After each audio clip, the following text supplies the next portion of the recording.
Looking to take you and your real estate business to the next level? You're in the right place. Laying foundations for real estate success? This is the No Fluff, No BS podcast about real estate for real estate agents and other industry professionals looking to up their game. Unfiltered short-form sales meetings, interviews with agents from every walk of life, and ramble sessions about everything real estate. Welcome to a new mindset. You are listening to RERAW. And now, introducing your host, James Hoff. Well, good morning. Happy Monday. We won't get back from the weekend, and it is time for the grind. Some of you might be taking a couple of minutes to get refreshed and recharged. Others, you're just blitzing right into the week. Either is fine as long as it serves you productively. Today, we're going to get a little personal, a little mushy, a little sentimental. We'll get to that in a couple minutes. But first, I want to remind you that today's episode is sponsored by RERAW's very own Facebook group. That's right, absolutely 100% for free. If you are an active licensed realtor, you can cruise on over to RERAW.com/FB for Facebook, RERAW.com/FB, and you can join our Facebook group. And it is also sponsored by RERAW's brand new Lead Drops program. That's right, I am not here to sell you leads, but rather to teach you how to get them. So if you're struggling with leads, or maybe you're just like, hey, I'd like a little bit more control of my business, and I don't know what the heck to do, but I'm tired of cold calling. I'm tired of banging on doors. I'm trying to do the same old stuff that everybody else is doing, and I'd like to learn some new things that give me control of my business and make me an agent that adds more value. So even if the market dips, even if there's a shift, even if there's a total crazy recession, you, my friend, can be resilient and survive. So you can head over to leaddrops.com. Go check it out, leaddrops.com. All right, let's start off with our journals. It is typical practice for us to pop into the journals. You need to make sure that you are doing this on a weekly basis. This is an opportunity. If you'd like to pause the episode, you can go through this very quick practice. Shouldn't take you but 5 or 10 minutes at most. But long story short, on the journals, you should be writing down your list. You should be writing down what you need to do for the week, block your time, do all the good things that need to be done. So what I like to recommend is you give yourself a quick evaluation of this past week. What worked for you? What didn't work for you? Think of the things that worked well and continue doing them. The stuff that didn't work, figure out, is it because you weren't working or because what you were doing wasn't working? Let's get rid of the stuff that's not working for you. And if you're not working, let's evaluate what's getting in your way. What's causing the problem? What's keeping you from your very best? Okay, and then let's move forward. Right, give yourself a score for this past week. Kick yourself in the pants just a little bit so that you know what exactly you need to be doing moving forward. Then write down, what are you committed to this week? What actions are you going to do? What small fine-tuned things things need to be adjusted so that you can actually make corrections to your business for the sake of productivity. Guys, I'm telling you, if you do this every single week, you're never more than 1 week off pace. Even if you have a shit week, look, sometimes it happens. I get it. I have those weeks too. I have those weeks in my business. I have those weeks in my personal life. I mean, we all do. We're people, right? So what you need to do is make sure that you're checking in with yourself every single day. You're staying committed to what you promised yourself and your business and your family and your bank account that you would do, right? Stay tight to those commitments. And if you get off track, that's fine. As long as you're checking every single week, checking in with yourself, being honest with yourself, no excuses, no bullshit, no fluff and stuff. Make those small fine-tuned corrections so that you can get that plane back on the right path, okay? If you do that every week, you don't find yourself like going the exact opposite direction. You just a little bit off track and you make a small adjustment and you get back on pace, okay? All right, guys, let's move on to the topic for today. So, I don't know, any of you been stalking me on Facebook or checking out some of my posts or keeping an eye on things, but guess what? On the 8th of August, my amazing wife, my better half, she and I celebrated our 10-year anniversary. And as much as we joked that we were done, hey, everybody, we're tying things up with a bow and getting rid of this. There's no reason to keep on doing it. We're actually pretty madly in love, and well, at least I'm madly in love. I think she is too, because she signed up for another year at least. But now we are sticking it out and continuing on this journey. And I want to talk a little bit on a personal level about our relationship and kind of tie a few things into the business that I want you to keep in mind. First and foremost, I got to tell you, being married to Erin is just the pleasure of my life. It's the biggest prize in the world, and what she's given me are three little trophies to to torment me forever. But my three kids are amazing, and I owe it all to her. And I really owe RERAW to her. I owe my real estate business to her. I owe it all to her, because without her support, the level that I operate on would be completely impossible. And on top of that, she manages not just to be the core of our family, but to ultimately be the biggest advocate, the biggest supporter of this business, of our forward momentum, of our family, of what we have at home. And on top of that, somewhere she manages to run her own business as well. And all of our businesses are they belong to both of us, but we have different roles in them. And I wouldn't be able to do what I do in this business, in this real estate industry, without her support in more ways than one. But guys, it's easy to think about the marriage during the good times, right? But being married is hard. Being in any relationship is hard. Being in a partnership for business, it's hard. It's really, really hard. And one thing I think that is important to recognize is that,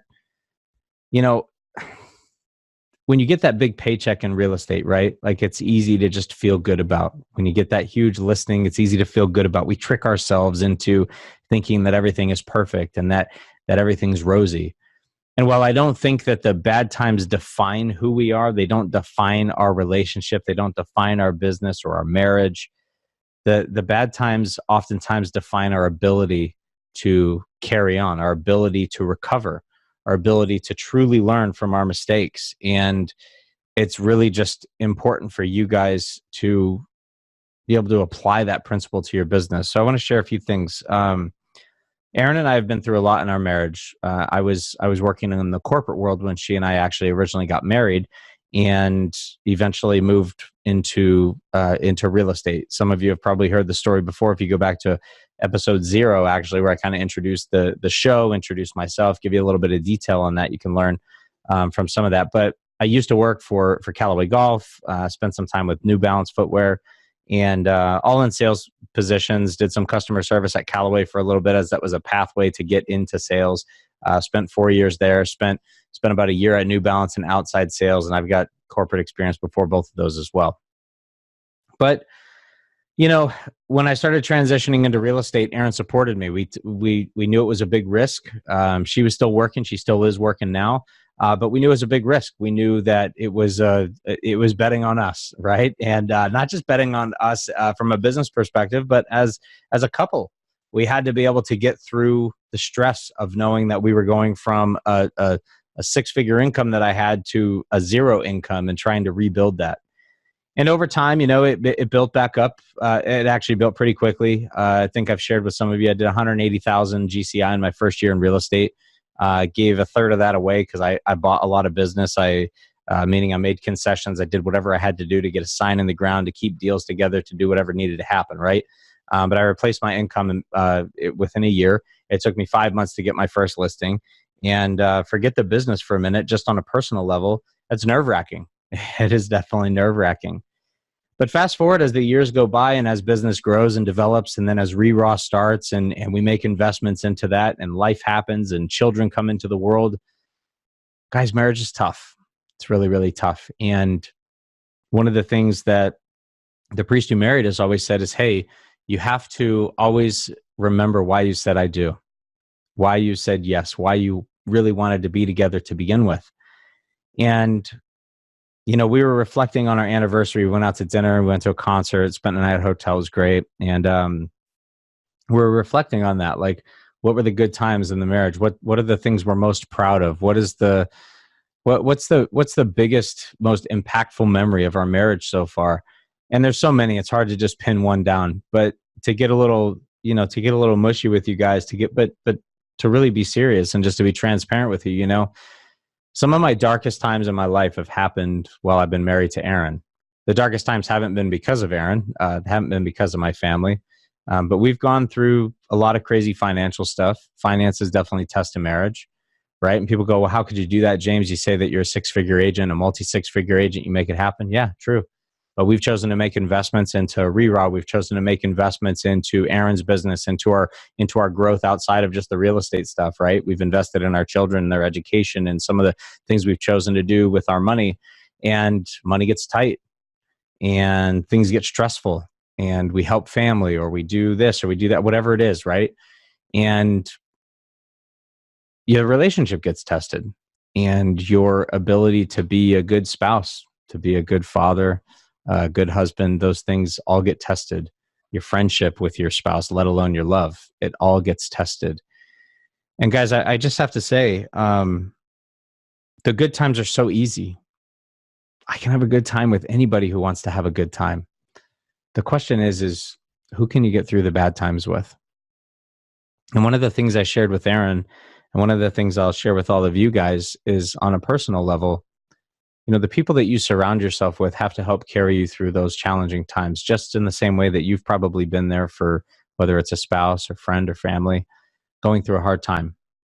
The good escrows have to get you through the bad escrows, right? You got to have that light. You got to have something that carries you through. But when Aaron and I said I do, I wasn't just making a commitment for the rest of my life to have someone to share the good times with. I was making a promise to wade through shit together.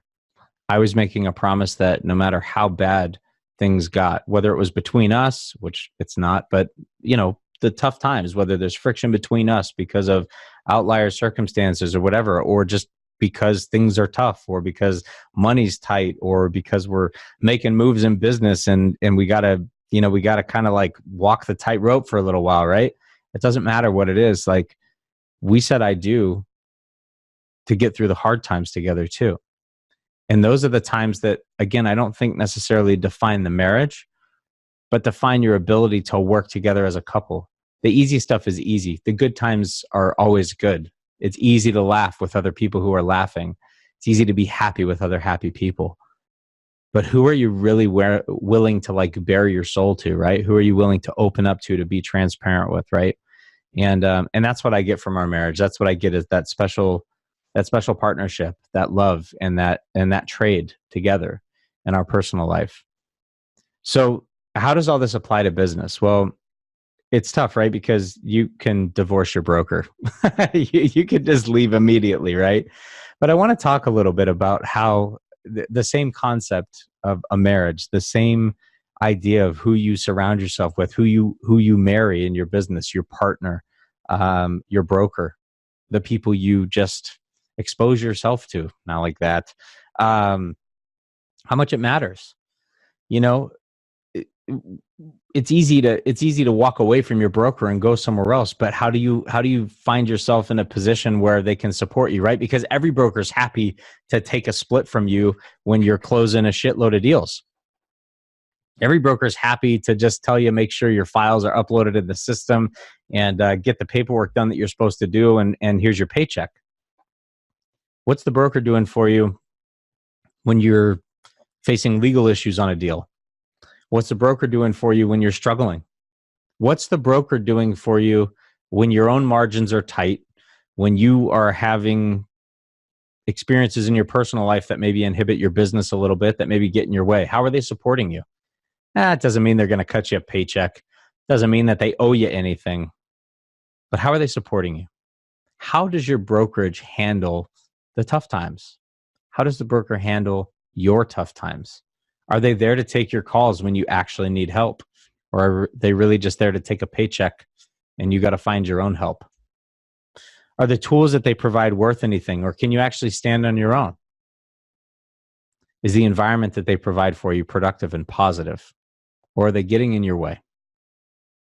See, the important thing about my marriage is that Erin doesn't stand in the way of what I want to do. And unless she's keeping something from me, I don't think I'm standing in the way of what she wants to do. Some of the growth gets stunted because we fuck up some of the money decisions every now and again, making an investment that we're like, this will be awesome and it'll work overnight, and it takes longer than anticipated, right? We gotta wade through that swampy crap together. But you know what? We're together through thick and thin, and it's important that I know I have someone who enhances my mindset, who provides a positive surrounding for me. It's not always easy. And when she's weak, I got to be that positive surrounding for her and vice versa. We get through it together. The saying we always have is we'll figure it out. But what kind of environment are you surrounding yourself with? What kind of business marriages do you have? What kind of relationships do you have in your professional life that could potentially be standing in your way? Is your brokerage supporting the decisions that you make? Are you allowed to truly be yourself? That's one thing I love about Erin is she always just, I can dork out. You know, for our anniversary, we went to a Weird Al concert. It was so fun. We've actually been to a couple of Weird Al concerts before, several. She's seen them more than I have. But we've been to several together, and they're just so fun. It's because the music isn't like the normal stuff that you can go see or listen to, right? It's like you can totally dork out to it. You just be a couple of nerds together and just listen to these like ridiculous songs that you strangely know the words to, and you're just having fun. It's nothing but smiles and, you know, whatever. But that's what you need from your broker too, because you need in your business to be able to just be you. Because you are like your greatest opportunity in this business. People need to know who you are because people want to work with people, right? So you need a marriage in your business that allows you to just be your true self, but to support you in your growth, to support the direction that you want to go, to support the bets that you're going to make on yourself. And if you have a partner in the business, the very same. Partnerships in real estate can be really, really challenging because oftentimes it's not a marriage that is totally selfless. You know, it's all about what can I get from me? And the reason Erin and I work together is because what we want for ourselves, we also want for one another. And the reason we oftentimes want things for ourselves is because it serves the other person. It serves the family. It serves our long-term goal, right? So I guess I'm being kind of weird, like blending the personal and the business, but I look at everything that happens in my real estate business as a marriage, as a relationship, right? Who do I have in my groups? Who's in my Facebook group? Who's in my RERAW 100? Who participates in the stuff that I do with RERAW? Who supports the bigger picture, the bigger message? Those are the people I want to surround myself with. Now, it doesn't mean that everybody has to be in alignment with exactly how I think or feel or do, right? Because it's important to have people that challenge, that play that devil's advocate so that it keeps us on our toes. We don't get complacent. We're always adjusting and doing that stuff, right? But doing so in a positive and constructive way. Who are the people that you have in your life, in your personal life, or in your business? Why did you say I do to them? You know, it's very clarifying when you're in a vulnerable place. Why, like, I want you to think, like, whether it's in business or personal, when you're in a vulnerable spot, think of a time that you've been vulnerable, business or personal. Like I said, doesn't matter. And think about who was there for you. If it was your business, how did the broker support you in a tough deal? How did your colleagues support you in a tough deal? How did the people that you rely on in your business support you through a difficult time? Were they really there? Did anyone serve you?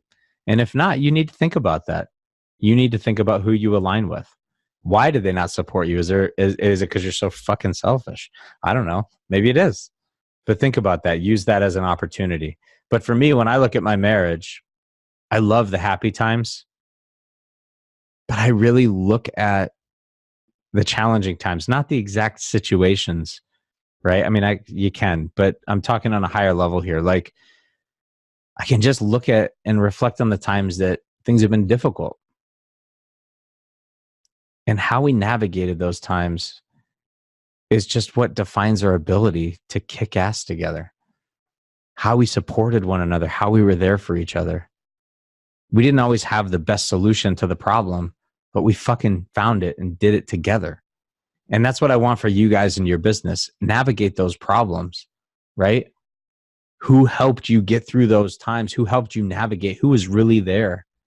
Were you in an environment that supported a positive growth during those times? The difficult times don't have to define us, but how we handle the difficult times not only define us, but the people that we're around. It's very clarifying.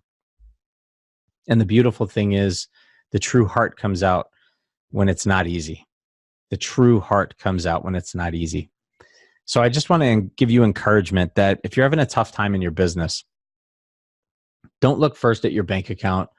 Don't look first at the tools that the broker provides. Don't look first at all those things. Don't look first at who to blame. But look first at the environment that you're in and the people that you surround yourself with. And if they're not moving you forward, then you need to politely excuse yourself because they're not moving you the right direction. Then I want you to start looking at the things like the tools, and do they work well with your business, and do you have enough of your own support infrastructure on your own that, like, if the broker disappeared, then you could still stand on your own 2 feet. But don't just hang your license somewhere because it's a good split. Hang your license somewhere because you get good support. Hang your license somewhere because they're in alignment with your direction. They're there to actually help you navigate on that map. They're not just there to take your money. Okay? They're there to actually help you, like, hold your hand and help you get through the tough times. Easy times are easy. The tough times you need help. The tough times you need that extra support. They're going to answer the phone. They're going to shit on you because you're not doing things exactly their way, or they're going to give you the freedom to be you. My marriage gives me the freedom to be me. And it makes me the best person that I could possibly be for my family. I'm not perfect by any means. There's plenty of stuff that I work on regularly. But the fact that I have support in my corner, the fact that I said I do to a woman who supports through the difficult times as well, the person who's there for me, that's why I said I do. To have that companion, that partnership, and that level of understanding that when I'm in my most vulnerable place, and when we together are in our most vulnerable place, or when our businesses are in a vulnerable place, we're there for one another. And the people we choose to surround ourselves with understand that as well. So that's the message I have for you today. Look at your marriage for your business. Look at your marriage in your personal life. Look at your relationships. Look at your environment. Give yourself an opportunity to evaluate. There's too many people that don't take those, perceived little things seriously. Those little things are oftentimes the most important, and they're very foundational and fundamental to your business and your life. So keep that in mind. I wanted to give you guys some of that personal support today because I think that this business is blood, sweat, and tears. And this business is one of the most personal it could possibly be. Not just because of how we're involved in other people's lives, but because of how much of our own personal life we have to put into our business, right? In some ways, we're very much on call.